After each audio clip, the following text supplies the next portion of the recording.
মোটেই না। অধীর চৌধুরী নিজেই যদি কন্টেস্ট করে বহরমপুরে, আমি আগেই বলেছি, তাহলে ওই সিটটা জিতবে। বাদ দিয়ে বহরমপুর বাদ দিয়ে 6টা আসনে যেখানেই বলবেন মিনিমাম 40,000 করে ভোটে আমি দাঁড়াবোই না। যদি ওই দুজন ব্লক সভাপতিকে বের করে দেয় দল থেকে, বা কিন্তু ভরতপুরে তাদেরকে যদি নেতৃত্বে রাখে, আমি ভরতপুরে কন্টেস্ট করব। আমি মুর্শিদাবাদের বহরমপুর সাব ডিভিশনের একটা বাদ দিয়ে, বহরমপুর বাদ দিয়ে 6টা আসনে যেখানেই বলবেন মিনিমাম 40,000 করে ভোটে জিতবে। রেজিনগরে যদি দাঁড়ায় 80,000 ভোটে জিতবে। বহরমপুরের মানুষ আমাকে ভোট দেবে না অধীরদা থাকতে, অধীরদা দিতে দেবে না। অধীরদা গিয়ে হাতে পায়ে ধরবে, তাদের কাঁদবে, বলবে আমাকে বহরমপুর ছাড়া করে দেবে, একে ভোট দিও না।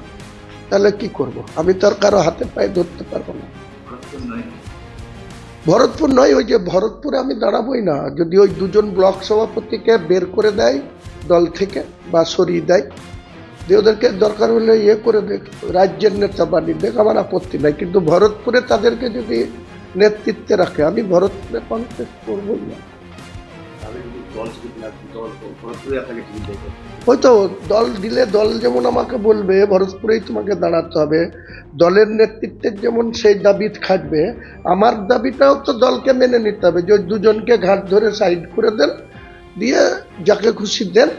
আমি আবার ওখানে 43,000-এ জিতেছিলাম, তো 50,000-এ জিতে আসবো। কিন্তু এরা থাকলে আমি কন্টেস্টই করবো না। অন্য জায়গায় আপনি বললেন 40,000, কিন্তু রেজিনগরে 80,000 ভোট।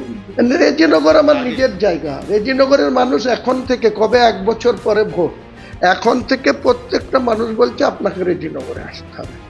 আমরা এই এমএলএ কে নিয়ে আর পাচ্ছি না, কোনো কাজে পাই না, কোনো জালসায় পাই না, কোনো অনুষ্ঠানে পাই না, পুজোতে পাই না। কালকেও রেজিনগর বিধানসভার আন্ডারে 3টে জায়গায়, একটাই মেলায় যেতে হচ্ছে, 2টো সরস্বতী পুজো যেতে হচ্ছে, আর সে এমএলএ বেলডাঙ্গায় বসে আছে। চেয়ারম্যান ফেয়ারম্যান আমি এসব তক্কা করি না, আমি তো কিছুই নাই। তো সে চেয়ারম্যান আছে, তো তার কটা গুরুত্ব আছে। আপনারা হয়তো তাকে কোনোদিন খুঁজেও বেড়ান না, আমাকেই খুঁজে বেড়ান। এখানেই তো প্রমাণ হয় যে চেয়ারম্যানের কতটা গুরুত্ব, না হুমায়ুন কবিরের কতটা গুরুত্ব। অধীর চৌধুরী নিজেই যদি কন্টেস্ট করে বহরমপুরে, আমি আগেই বলেছি, তাহলে ওই সিটটা জিতবে। কারণ ওটা ব্যক্তিগত কারিশমাই, দলের সিম্বলেই দাঁড়া আর নির্দলেই দাঁড়া, যদি বহরমপুরে কন্টেস্ট করে তাহলে ও জিতবে। আর তাছাড়া ওই মনোজ চক্রবর্তী সহ যত লোক আছে, যতই এধার ওধার করে বেড়াচ্ছে, কখনো সাগরদিঘি যাচ্ছে, ভরতপুর যাচ্ছে, শক্তিপুরে 10টা লোক পিছনে আর 22টা সিকিউরিটি নিয়ে ঘুরে বেড়াচ্ছে, দেখেও আমাদের লজ্জা লাগে। যাই রে অধীর চৌধুরী, একসময় অধীর চৌধুরী যেদিকে যেত সেদিকে ছোট থেকে 8 থেকে 80 দাদা, এখন সে দাদাও বলে না, দিদিও বলে না। অধীর চৌধুরীর তো এই অবস্থা। তো অধীর চৌধুরীকে নিয়ে কোনো ফ্যাক্টর নাই, অধীর চৌধুরীরও কোনো গুরুত্ব নেই, আর বিজেপিরও কোনো গুরুত্ব নেই। বিজেপি 3টে সিটে কন্টেস্ট হবে, বহরমপুর, মুর্শিদাবাদ আর বড়ুয়া। আর 19টা সিটে আমরা জিতবো, আর এই 3টেতে কন্টেস্ট হবে। কি হবে সেটা পরে দেখা যাবে, এখন বলা যাবে না। আমাদের 2700 ভোটে জীবন জিতেছিল বড়, এই 2টো সিটেও জিতেছিল।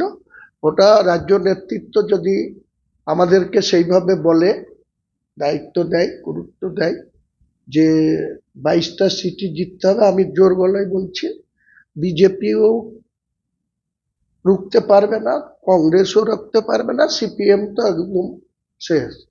আমরা এই জেলায় তৃণমূলকে 22-0, 22 তৃণমূল জিতবে, বিরোধীরা 0 হবে।